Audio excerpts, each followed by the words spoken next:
বিশ্বনবীর মেয়ের জামাতা আলী রাদিয়াল্লাহু তাআলা আনহু মদ খায়া নামাজে দাঁড়াইছে। মাগরিবের সালাতের ইমামতি করতে যে সূরাতুল কাফিরুন লা আ'বুদু মা তা'বুদুনের জায়গায় ভুলে মাতলামি করতে করতে পড়তে শুরু করছে আ'বুদু মা তা'বুদুন, লা বাদ দিয়ে দিছে। সেই হযরতে আলীকে বড় বড় স্কলার বেরিয়েছে, অনেকে আবার বলে তিনি নাকি নামাজ অবস্থায় মদ খেয়েছিলেন। কি গো বলবেন না নাউজুবিল্লাহ? তাহলে বলুন সাধারণ মানুষ বাঁচবেন কি করে?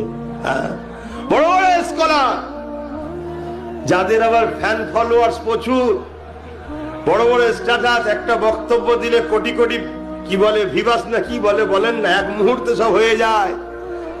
কিন্তু তাদের বক্তব্য হযরত আলী নাকি শরাব পান করে নামাজে দাঁড়িয়েছিলেন,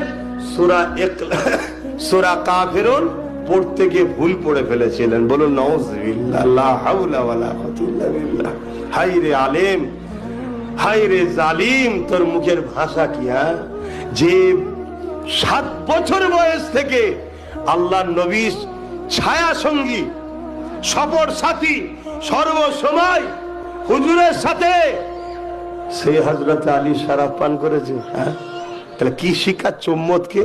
এ কথা যেই মানবে অমনি ইমান চলে যাবে। তাহলে কোটি কোটি লোকের ইমান লুটছে কারা? বলবেন তো কারা লুটছে? একদল উলামারাই লুটছে।